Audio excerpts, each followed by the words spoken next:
Puji Tuhan. Shalom. Baik, Bapak Ibu Saudara yang dikasihi Tuhan, di dalam kesempatan mengenang korban kematian Kristus kurang lebih 2000 tahun yang lalu, saya mengajak kita di dalam Jumat Agung ini untuk belajar firman Tuhan dari Lukas 23 ayat yang ke-46. Demikian bunyi firman Tuhan.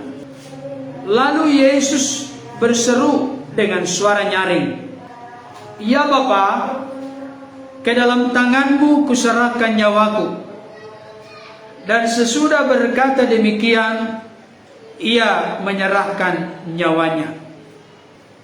Bapak Ibu Saudara yang dikasihi Tuhan, ada di sini ungkapan yang mengatakan, dan sesudah berkata demikian, maksudnya sesudah berkata, "Ya Bapa, ke dalam tanganmu kuserahkan nyawaku."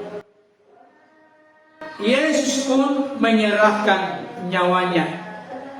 Dengan kata lain, Yesus pun mengalami kematian. Topik atau judul khotbah kebenaran firman Tuhan pada kesempatan ini, Yesus menghampiri kematian. Saya ulangi sekali lagi, Yesus menghampiri kematian.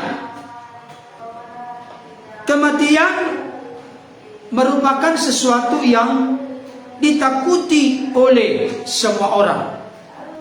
Kalaupun mungkin saya sebut tidak semua orang, tapi kebanyakan orang, mayoritas manusia. Maka itu bisa datang dari berbagai tingkatan dan kalangan. Orang akan berusaha sekuat tenaga untuk menghindari apa yang namanya kematian. Uang dan harta pun dikorbankan demi menghindari kematian. Saudara yang dikasihi Tuhan, sebab dengan datangnya kematian berarti tamatlah keberadaan seseorang di dunia ini. Saya ulangi sekali lagi, sebab dengan datangnya kematian maka tamatlah, selesailah eksistensi keberadaan manusia di dunia ini. Saudara yang dikasihi Tuhan, kalau orang-orang di dunia ini kebanyakan mayoritas, atau kalau bisa disimpulkan semua orang di dunia ini takut menghadapi kematian, tetapi Yesus menghampiri kematian. Memang kita menemukan dalam informasi fakta data Alkitab, Yesus pernah bergumul di sebuah taman yang bernama Getsemani. Sampai kitab-kitab Injil memberikan narasi atau cerita, keringatnya seperti titik-titik darah. Dengan doa yang diucapkan sebanyak 3 kali, doa yang itu juga, "Ya Bapa, kalau boleh, biarlah cawan itu penderitaan berlalu daripada, tetapi janganlah kehendak, melainkan kehendak-Mu lah yang terjadi." Dari ungkapan doa yang sama itu memberikan penegasan, penjelasan, pembelajaran berharga bagi kita. Yesus itu hidupnya berserah total kepada Bapaknya. Maka kita sebagai pengikutnya, Bapak Ibu Saudara, harus wajib mencontoh meneladani Yesus. Hidup yang berserah total kepada kemauan, keinginan, kehendak Tuhan dalam segenap hidup kita.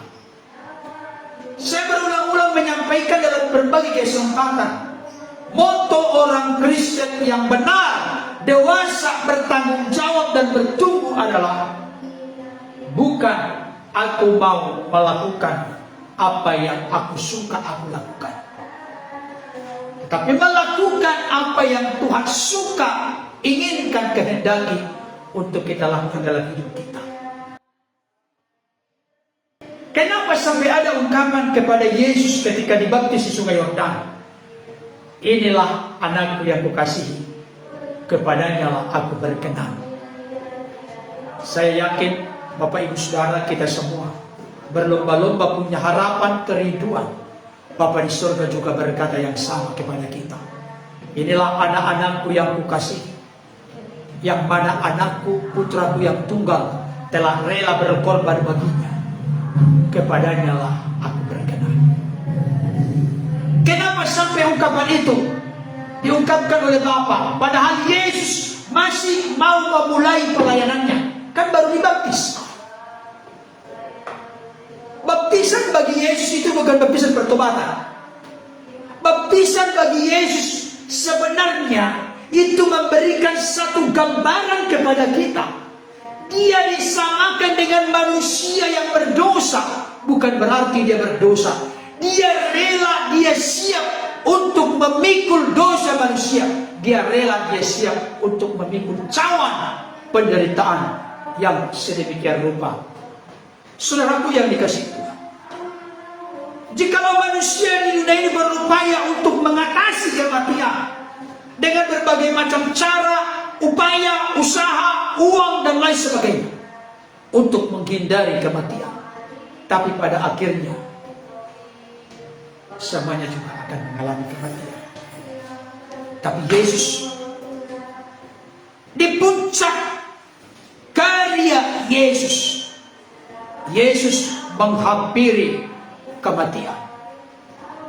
Saudara yang dikasihi Tuhan, salah satu langkah strategis, langkah yang sangat ampuh, kunci yang sangat mujarab bagi saudara dan saya, bagi kita semua, bagaimana kita bisa mengelola kehidupan ini secara baik, benar, dan bertanggung jawab. Kita perlu merenungkan, menghayati, memikirkan tentang waktu demi waktu, detik demi detik, saat demi saat yang dihadapi oleh Yesus, mulai dari sejak dikhianati oleh Yudas dengan cara mencium gurunya dengan upah 30 keping perak, kemudian ditangkap, kemudian disidang, diputuskan untuk disalibkan. Tolong Bapak Ibu Saudara, dengarkan baik. Yesus pernah dilibatkan dalam sebuah voting, pemungutan suara terbanyak, dan Yesus kalah. Barabas yang menang. Padahal Barabas itu adalah seorang penyahat, seorang penjahat, seorang pemberontak. Dia dilepaskan dari hukuman dan dia menang karena orang-orang yang tadinya bernyanyi Hosana bagi dia, yang datang dalam nama Tuhan, mereka berbalik menyerang Yesus. Yesus pun kalah, diputuskan disalibkan, dan Barabas yang diselamatkan. Berarti Yesus kalah voting. Dengarkan baik Bapak Ibu Saudara. Padahal masih banyak cara untuk bisa meloloskan dirinya dari kematian. Saya mau sampaikan kepada kita. Pernah saya sampaikan dalam sebuah kesempatan, ada kelompok agama Yahudi yang tidak suka dengan Yesus. Ahli Taurat, orang-orang Farisi, orang-orang Saduki. Ketika mereka dekat dengan Yesus, bukan rindu untuk belajar mendalami pengajaran Yesus, tidak, tapi dengan maksud dan tujuan hanya untuk menjebak, mencari-cari kesalahan, mencoba Yesus. Ketika dalam sebuah kesempatan mereka marah kepada Yesus, maka mereka pun menggiring Yesus ke sebuah tebing dan ingin didorong Yesus supaya masuk ke tebing dan mati di sana. Tapi tiba-tiba secara ajaib Yesus lolos dari kerumunan orang banyak. Kenapa? Karena nubuat yang telah digariskan oleh Bapa melalui para nabi di perjanjian lama, Yesus tidak mati di jurang atau di tebing, tapi Yesus mati di Golgota. Yesus bisa lolos. Itu maksud saya. Yang kedua, ketika Yudas telah mencium Yesus gurunya, Tuhannya, dengan upah 30 keping perak, orang-orang datang, para prajurit datang, para pengawal bait Allah datang untuk menangkap Yesus. Yesus pun berkata, siapa yang kamu cari? Yesus, sayalah dia. Apa yang terjadi dengan orang ini? Maka mereka rebah, terpelanting. Artinya, saya mau kasih tahu, sebenarnya salib bisa dihindari oleh Yesus. Yesus dalam keberadaan sebagai manusia yang saleh, kudus, berkenan kepada Bapa, doanya selalu didengar oleh Bapa. Apalagi dalam konteks memakai keilahiannya. Sekali hembus, semua orang-orang sekelilingnya mati terkapar, berhenti bernapas. Saudaraku yang dikasihi Tuhan, ada banyak jalan bagi Yesus untuk menghindari kematian. Bagi Yesus itu semua tidak pernah terlintas di pikirannya.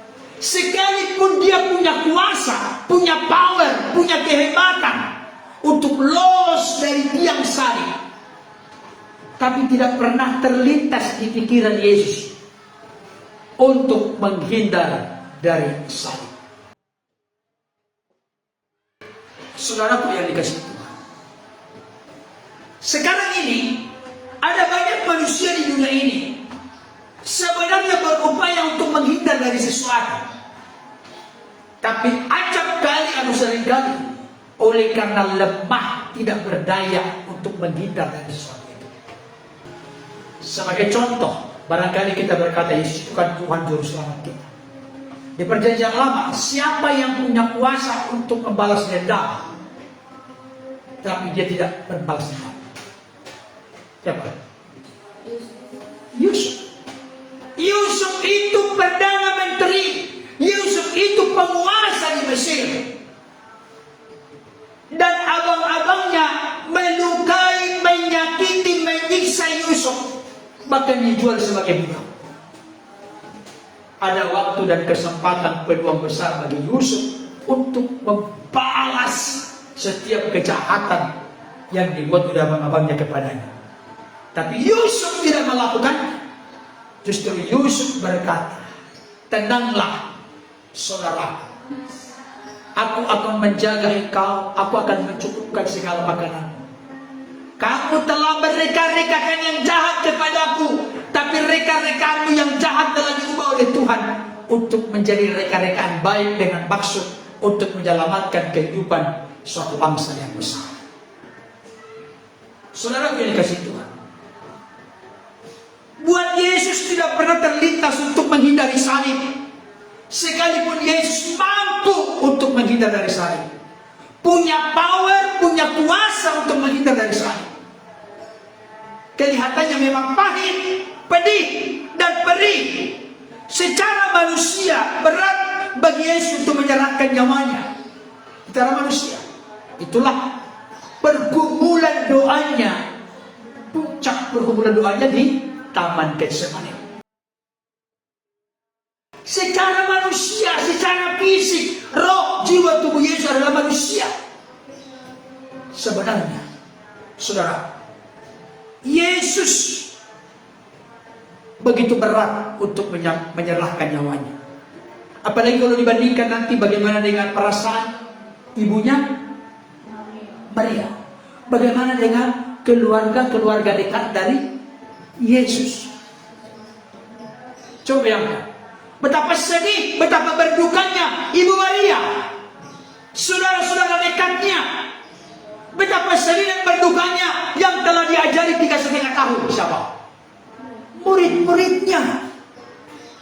Tapi semua itu tidak terlintas di dalam pertimbangan Yesus untuk merintangi, menghalangi Yesus menuju ke sana. Semua yang merupakan kesedihan dan kedukaan itu tidak menjadi penghalang bagi Yesus untuk tetap menjalani salib. Saudaraku yang dikasihi Tuhan, bagaimana dengan para wanita yang siap sedia mendukung, mensupport Yesus? Kan ada kan para wanita kan yang suka melayani, bahkan yang suka mendampingi Yesus dan murid-muridnya dalam pelayanan, untuk menyiapkan hal-hal yang dibutuhkan dalam pelayanan Yesus bersama dengan murid. Saudaraku dikasih Tuhan, itu semua tidak digubris oleh Yesus, tetapi dia menundukkan ketaatannya untuk mengikuti rencana sorga, rencana Bapa dalam menyelamatkan manusia. Saudara dikasih Tuhan, walaupun Yesus sudah ditangkap, Yesus sudah divonis disalibkan, dikawal ketat dalam perjalanan menuju Golgota. Dengarkan baik, saya ulangi sekali lagi. Walaupun Yesus sudah ditangkap, divonis disalib, dikawal ketat dalam perjalanan menuju Golgota, Yesus sesungguhnya tetap punya peluang, punya kesempatan untuk menghindar dari salib. Saya sudah katakan tadi beberapa bukti. Dalam dirinya ada kuasa yang besar untuk lolos dari tiang salib. Bapak Ibu Saudara pernah membaca, merenungkan dalam Alkitab, ada orang-orang di sekelilingnya setelah Yesus disalibkan, kalau betul engkau anak Allah, turunlah dari salib supaya kami percaya kepadamu. Coba kira-kira kalau kita diomongin begitu, kita punya kuasa, kira-kira apa kita lakukan? Kamu mau coba saya buktikan? Ha? Mau coba? Jangan coba-coba cekal saya, jangan coba-coba ukur saya mampu, lihat dah. Gitu. Bayangkan, kalau betul engkau anak Allah, bayangkan, pembuktian anak Allah begitu. Turunlah dari salib itu, maka kami percaya kepadamu. Benarkah Yesus anak Allah? Benar. Benarkah Yesus berkuasa turun dari salib? Benar. Tapi kalaupun ada kata-kata yang mencoba menyayat hatinya, memancing-mancing kekuasaannya, saat itu Yesus tetap tunduk kepada kehendak Bapa. Saudara, Yesus tidak melakukan apapun dikatakan oleh orang-orang di sekelilingnya kepadanya. Saudaraku, Yesus memang sepenuhnya menyerahkan dirinya untuk menjadi korban bagi penebusan dosa umat manusia. Coba kita simak perkataan Yesus membuktikan bahwa Yesus memang tulus ikhlas menyerahkan nyawanya, bukan dengan keterpaksaan. Tolong Bapak Saudara ya, dengarkan baik. Jangan pernah mengikuti perkataan orang lain terkait Yesus. Yesus mati di kayu salib oleh karena kalah dan menyerah.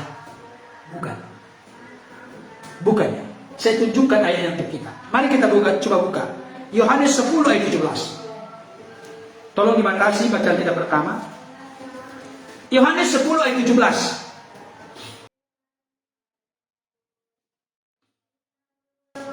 Dikatakan begini, Bapa mengasihi aku, oleh karena aku memberikan nyawaku untuk menerimanya kembali. Selanjutnya ayat yang ke-18. Coba kita baca sama-sama dua ya. Tidak seorang pun mengambilnya. Mengambil apa?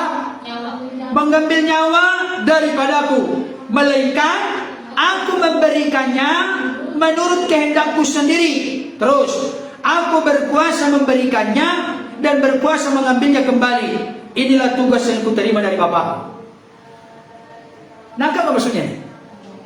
Yesus dengan rela hati menyerahkan nyawanya kepada Bapa. Yesus berkuasa memberikan nyawanya dan berkuasa mengambilnya kembali. Saya mau beritakan, Bapak Ibu Saudara dimanapun berada, yang sudah percaya Yesus sebagai Tuhan Juru Selamat, bersyukurlah, banggalah, tetaplah setia sampai akhir. Tapi bagi engkau yang belum percaya, membuka hatimu menerima Yesus sebagai Tuhan Juru Selamat dalam hidupmu, dengarkan baik. Saya tidak pernah menemukan tokoh siapapun di dunia ini yang mana berkuasa memberikan nyawa dan berkuasa mengambilnya kembali. Dari sini saja mari buka hati pikiran kita. Yesus bukan sosok manusia biasa. Yesus memang dikandung oleh Bunda Maria dalam keberadaan sebagai manusia, tapi jangan lupa dia adalah firman yang telah turun menjadi manusia. Siapa manusia di dunia ini berkuasa menyerahkan nyawanya, berkuasa mengambilnya kembali? Oleh karena itu, anak-anak kita yang remaja pemuda ini, anak-anak Bapak Ibu Saudara dimanapun di rumah, katakan kepada mereka, tidak ada yang lebih hebat, lebih dahsyat, lebih luar biasa, lebih penuh kasih, begitu panjang, lebar, tinggi, dalam dan luas kasihnya, selain daripada Yesus, bahkan lebih daripada segala hikmat, pengertian, pengetahuan manusia. Itu hanya kita temukan dalam Yesus. Dalam ayat yang lain disebut kepada orang lumpuh, hai anakku, apa dosamu? Siapa nabi di dunia ini, rasul di dunia ini, guru di dunia ini yang bisa mengampuni dosa? Gak ada. Bahkan di langit yang lain dikatakan, aku memberikan hidup yang kekal. Aku di situ Yesus. Adakah di dunia ini nabi yang bisa memberikan hidup yang kekal? Memang benar Yesus itu nabi, Yesus itu imam, Yesus itu raja. Makanya Mesias, Hamasia, Kristus artinya yang diurapi. Dengarkan, perjanjian lama itu nabi ada, imam ada, raja ada, tiga-tiganya itu diurapi. Jadi mereka itu Mesias kecil. Kalau pengertian Mesias itu yang diurapi. Perjanjian baru Kristus. Tapi Yesus, bayangkan, Yesus itu imam, nabi, raja, lengkap dalam dirinya. Guru, Tuhan, firman, anak domba, Mesias, Alfa dan Omega, banyak sekali sebutan-sebutan untuk Yesus. Immanuel. Saudaraku yang dikasihi oleh Tuhan, Yesus dengan kerelaannya sendiri, bukan dengan keterpaksaan, untuk menyerahkan nyawanya. Sekarang pertanyaannya, apa sebabnya Yesus mau mati untuk kita? Pertanyaan ini perlu kita jawab. Jangan hanya melalui knowledge atau pikiran kita saja, tapi melalui perasaan dan sentuhan hati kita yang tertawa. Apa sebabnya Yesus mau mati untuk kita? Dengarkan baik, Yesus datang ke dunia ini bukan untuk dirinya. Saya ulangi kembali, Yesus datang ke dunia ini bukan untuk dirinya, tapi untuk setiap manusia yang berdosa. Kenapa Yesus firman harus menjadi manusia? Ada yang tahu jawabannya? Karena manusia tidak bisa menyelamatkan diri sendiri. Saya sering menggambarkan manusia yang jatuh dalam dosa sama dengan manusia yang jatuh ke lumpur hidup. Tahu lumpur hidup? Gambut. Orang Batak bilang gobut. Coba saja bergerak-gerak di lumpur hidup, di gambut, apa yang terjadi? Makin lama makin tenggelam. Berupayalah coba keluar dari sana, tidak bisa keluar. Apalagi kalau itu sampai 5-6 meter. Ada 5-6 meter tinggi orang? Kalau sekarang tidak ada, berarti dia pasti tenggelam. Makin dia berupaya bergerak, makin dia jauh tenggelam. Terjerembab jauh, makin ke dalam. Bagaimana supaya seorang yang ada di lumpur hidup bisa keluar dari sana? Ada orang dari luar yang melemparkan tali atau kayu. Apakah sudah bisa keluar? Belum. Kalau begini dia, nggak mau lipat tangan dia. Kalaupun sudah dilemparkan tali, dilemparkan kayu, dia tidak akan bisa keluar. Apakah dia bisa keluar kalau sudah dipegang tali itu? Belum tentu. Kalau dia berontak, nggak mau, tapi dipegang nggak mau, gitu kan, melawan. Tapi dia bisa keluar dari sana ketika dia pegang tali itu atau kayu itu. Dia serahkan, dia tundukkan dirinya untuk ditarik oleh orang yang dari luar. Maka tali itu menjadi jembatan bagi orang yang di lumpur hidup itu keluar dari sana. Bapak Ibu Saudara tahu nggak apa itu kayu atau lumpur atau tali itu? Tahu nggak? Apa? Apa itu kaitannya dengan konteks keselamatan? Yesus. Bapa mengutus talinya, tanda petik, jembatannya, alatnya, anaknya dikaruniakan sehingga kita mendapatkan keselamatan. Ada orang bertanya kepada saya begini, Pak Pendeta, bagaimana sih caranya untuk menumbuh kembangkan kasih saya yang makin tulus, makin sungguh-sungguh, makin serius, makin mendalam kepada Yesus, kepada Tuhan?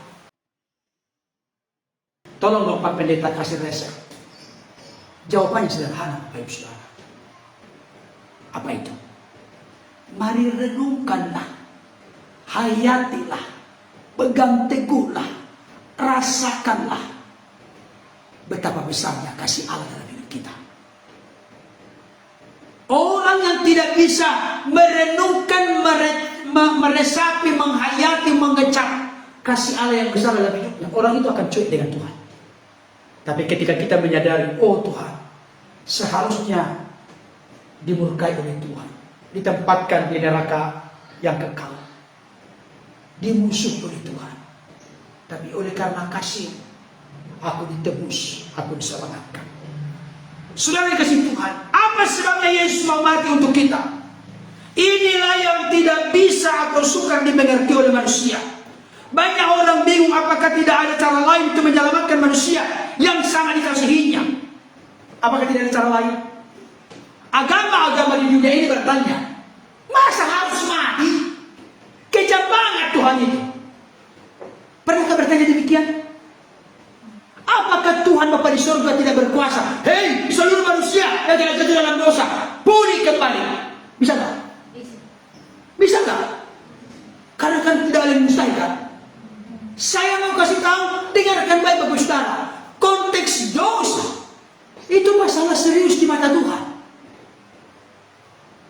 Saya ulangi sekali. Konteks masalah dosa masalah serius di hadapan Tuhan. Karena terkait dengan kasih dan keadilan Tuhan. Kasih Tuhan apa? Mau mengasihi, mengampuni orang berdosa. Keadilan Tuhan harus menghukum orang yang berdosa. Jadi yang bermasalah di sini terkait dengan sifat Tuhan yang kasih dan adil. Bagaimana supaya hal ini sinkron? Apakah boleh manusia mengobati keadilan Tuhan? Gak bisa. Harus standar yang sehakikat sederajat dengan dirinya. Siapakah sederajat dengan diri Bapa? Firman yang telah turun menjadi manusia. Itu maksudnya. Jadi supaya bisa terjadi penebusan, pemulihan, pembenaran, pengampunan, penyelamatan, tersedia kembali jalan ke surga. Dikembalikannya manusia yang telah jatuh dalam dosa kepada citra gambar yang semula. Itu harus datang dari diri Bapa sendiri. Nah, maksudnya. Jadi tidak main-main ini. Kalau hanya untuk menyembuhkan orang sakit, saya kasih tahu, Tuhan Bapa di surga cukup membuat intelektual pikiran dokter jenius dan pintar. Selesai. Masalah dosa nggak bisa. Karena terkait dengan reputasi Tuhan. Tuhan itu mengasihi orang berdosa, tapi sangat membenci dosa orang berdosa. Bagaimana memadukan ini? Harus ada karya yang datang dari dirinya. Keluarlah, turunlah sang firman. Itulah yang kita kenal dengan sebutan Yesus Kristus. Saudaraku dikasih Tuhan. Ada orang-orang di luar sana mengatakan, mana ada ayat dalam Alkitab disebut Yesus sebagai penebus. Kan konsep agama lain tidak percaya dengan penebusan. Konteks Kristen saya kasih tahu, ini pengajaran yang sangat penting. Tanpa penebusan, penumpahan darah tidak ada pengampunan dan keselamatan. Tidak ada. Bahkan Adam dan Hawa ketika itu dalam dosa, ada yang dikorbankan ya? Ada. Dan kulit binatang itulah yang dikenakan. Kata dikenakan itu jangan main-main. Bayangkan Allah yang kudus mengenakan kulit binatang menjadi pakaian dari Adam dan Hawa. Itu kasih yang besar, menutupi aib, rasa malu, kenodaan, kenajisan, kekotoran mereka. Tapi ada dulu binatang yang tertumpah darahnya. Dan binatang yang tertumpah darahnya itu nanti digenapi secara puncak melalui kematian sang anak domba yang tak bercacat, tidak bercelah, yaitu Yesus Kristus. Makanya sampai ada anak Tuhan yang mengubah lagu, bukan dengan barang panah kau membayar dosaku, dengan darah yang mahal tiada noda dan celah, bukan dengan emas perak kau menebus diriku, oleh segenap kasih dan pengorbananmu. Apa refrennya? Ku telah mati. Apakah sudah mati? Sudah. Sudah sebenarnya mati terhadap dosa maksudnya, bukan mati bernafas. Kita ini telah menerima Yesus sebagai Tuhan Juru Selamat, kita sudah mati terhadap dosa. Hidup untuk hidup yang baru dalam Kristus. Itulah pengertian baptisan. Menanggalkan manusia lama, mengenakan manusia baru. Tapi banyak orang Kristen mengaku menanggalkan manusia lama, tapi tetap masih hidup dalam manusia lama. Dia mengaku manusia baru, tapi masih hidup dalam pola yang lama. Contohnya siapa? Bangsa Israel sudah keluar dari Mesir, tapi di pikirannya apa? Mentega, bawang putih, bawang prei, semangka. Itu kata-kata di mana itu semua? Yang ada di mana itu? Dari Mesir mereka sudah di padang gurun, baru cuma masuk tanah Kanaan. Tapi pikiran mereka, hati mereka masih ada di Mesir. Banyak orang Kristen begini. Saudara dikasih Tuhan untuk menjawab pertanyaan orang. Mana ada kata penebus dalam Alkitab? Markus 10:45. Begini kata-katanya. Karena anak manusia juga datang bukan untuk dilayani, melainkan untuk melayani dan untuk memberikan nyawanya menjadi tebusan bagi banyak orang. Memberikan nyawanya menjadi tebusan. Kemarin saya sudah jelaskan. Menebus kita dari apa? Dari dosa. Dosa apa? Dosa ketidaktaatan, dosa pemberontakan. Kenapa dosa ketidaktaatan, dosa pemberontakan? Karena Adam dan Hawa berdosa dengan memberontak mengambil buah pohon pengetahuan yang baik dan jahat. Tetapi Yesus di kitab Filipi dikatakan dia taat, bahkan sampai taat mati di kayu salib. Jadi Yesus itu prototipe, contoh teladan yang taat sempurna sampai akhir. Itulah gambaran sebenarnya manusia hidup di dunia ini sebelum jatuh dalam dosa. Tapi ketika Adam yang pertama jatuh, membuat manusia semua jatuh dalam dosa. Adam yang terakhir, yang benar itu, membuat manusia yang terhisapkan percaya kepadanya, menerima sebagai Tuhan Juru Selamat, diselamatkan. Bahkan Nabi Yesaya sudah menubuatkan kematian Yesus. Perhatikan, antara Nabi Yesaya dengan perjanjian baru itu 700 tahun kurang lebih. 700 tahun. Sudah dinubuatkan jauh-jauh hari tentang kematian Yesus. Kata-katanya begini. Tetapi dia tertikam oleh karena pemberontakan kita. Dengar baik. Yesus itu tertikam oleh karena pemberontakan kita. Dia diremukkan oleh karena kejahatan kita. Ganjaran yang mendatangkan keselamatan bagi kita ditimpakan kepadanya, dan oleh pilur-pilurnya kita menjadi sembuh. Tahu pilur-pilur? Luka-luka Yesus. Sejak dia sudah Via Dolorosa, jalan sengsara, sudah dicambuk. Kemarin saya sudah jelaskan cambuknya. Tolong ya, jangan berpikir dengan cambuk yang bulat, rotan, bukan. Cambuk itu di ujungnya ada gerigi, mata dari cambuk itu. Ketika dicambuk badan Yesus, maka dagingnya itu ikut ketarik, kecambuk begitu. Dan yang mencambuk itu bukan orang yang kurus, kerdil, tidak makan 10 hari, bukan. Tapi yang tinggi, besar, yang berotot, dicambuk, bayangkan. Saudara yang kasih Tuhan, semua dia lakukan. Bahkan kalau kita baca nanti dalam Yesaya 53 ini, sampai wajahnya, rupanya tidak bisa dikenal. Apa ibu saudara sudah pernah menonton The Passion of the Christ? Pernah. Sudah. Saya kasih tahu. Tolong nanti searching di Google. Kalau tidak salah puluhan kali pemeran utama, yaitu pemeran Yesus itu, mengutuki orang yang mencambuknya. Puluhan kali memaki, mengutuk. Kenapa? Karena ada yang salah. Itu kan skenario itu semua.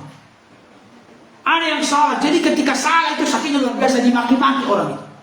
Tapi saya kasih tahu, Yesus dari sejak pertama sampai selesai di kayu salib dia berkata sudah selesai. Tidak pernah ada caci maki keluar dari mulutnya. Bahkan di kayu salib Yesus berkata apa? Ya Bapa, apa? Apa?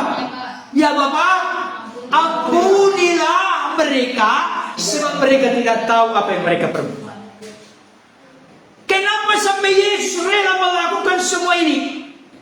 Jawabannya adalah Yohanes pasal 3:16.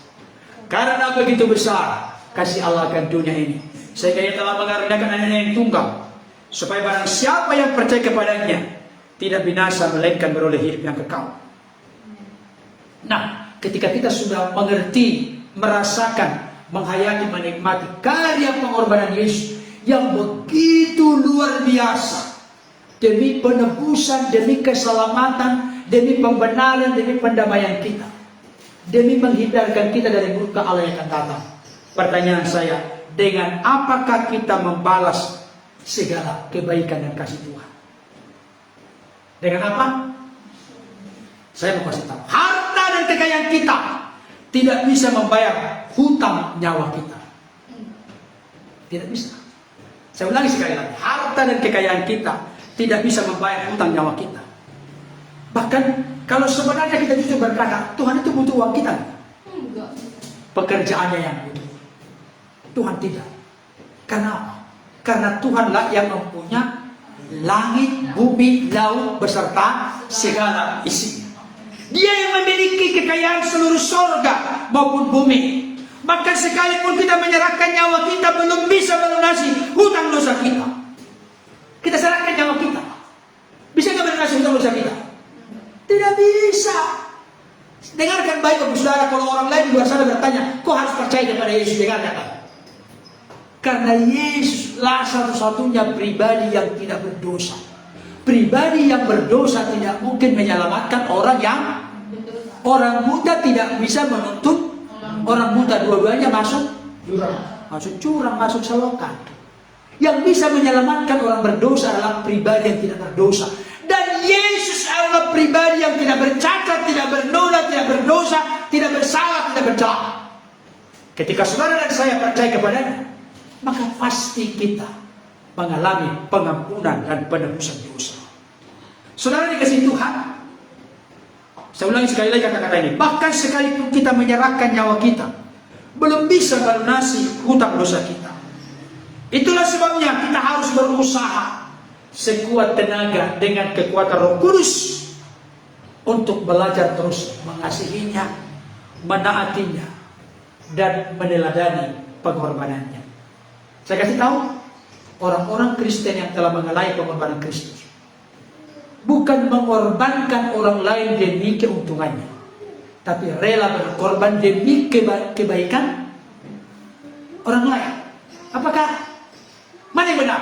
Mengorbankan orang lain demi kebaikan kita atau mengorbankan diri kita demi kebaikan orang lain? Mana prinsip firman Tuhan yang benar? Mengorbankan orang lain, mengorbankan diri kita. Ada di sini yang mengorbankan orang lain yang penting demi kebaikan keuntungan bagi kita. Itu bukan filosofi yang diajarkan oleh Yesus. Yang benar adalah kita rela dengan kasih yang yang kita terima dari Tuhan, mengasihi orang lain. Yang namanya mengasihi orang lain, pasti ada sesuatu yang kita korbankan dari diri kita. Makanya konsep kasih dalam kekristenan bukan menguntungkan diri, tapi berkorban untuk orang lain. Itulah yang Yesus lakukan. Marilah kita memberikan kasih kepada orang lain, siapapun, tanpa melihat rupa. Mari kita membawa jiwa-jiwa kepada Kristus dan Kristus kepada jiwa-jiwa. Marilah kita memberikan prioritas kepada Tuhan, mulai dari waktu, pikiran, tenaga, hingga segala yang kita miliki untuk menyenangkan hatinya. Mana yang benar? Aku mau pakai Tuhan untuk tujuan-tujuanku, atau aku mau dipakai Tuhan untuk tujuan-tujuannya? Aku mau dipakai Tuhan. Mana yang benar? Aku mau dipakai Tuhan untuk tujuan-tujuannya, atau aku mau memakai Tuhan untuk tujuan-tujuanku? Mana yang benar? Aku mau dipakai Tuhan. Bukan, maksud saya yang nyata dalam hidup kita hari lepas hari. Saudara dikasih Tuhan, itulah cara satu-satunya untuk membalas hutang nyawa kita. Dengan apa? Belajar mengasihinya, menaatinya, dan meneladani pengorbanan Kristus. Mari kita hidup untuk menjadi berkat bagi sesama kita. Abraham dipanggil untuk diberkati dan menjadi berkat. Mari kita menjadi berkat sebagaimana Yesus rela berkorban demi keselamatan, demi pengampunan, demi pendamaian orang-orang lain. Mari kita hadir juga untuk membawa damai seorang terhadap yang lain. Karena itulah kehendak Allah dalam Kristus Yesus bagi kita. Maukah kita melakukannya? Amin. Puji Tuhan. Mari kita persiapkan hati pikiran kita. Kita akan masuk dalam perjamuan kudus. Diberikan kesempatan bagi Bapak Ibu Saudara untuk berdoa secara pribadi di hadapan Tuhan. Kita sebentar akan mengikuti perjamuan. Kalau ada hal-hal yang tidak berkenan di hadapan Tuhan yang kita lakukan selama ini, supaya kita tidak berdosa terhadap tubuh dan darah Kristus yang kita peringati melalui perjamuan kudus saat ini. Mari renungkan sejenak hati kita, pikiran kita, perlakuan kita selama ini kepada Tuhan. Mari terketuk hati kita merendah di hadapan Tuhan. Mari hayati, resapi, renungkan betapa besar kasih Kristus bagimu, bagiku, bagi kita semua. Dia rela menyerahkan yang terbaik dari dirinya, yaitu nyawanya, demi menebus hidup kita dari dosa, kematian kekal, dan dari jeratan kuasa-kuasa dunia.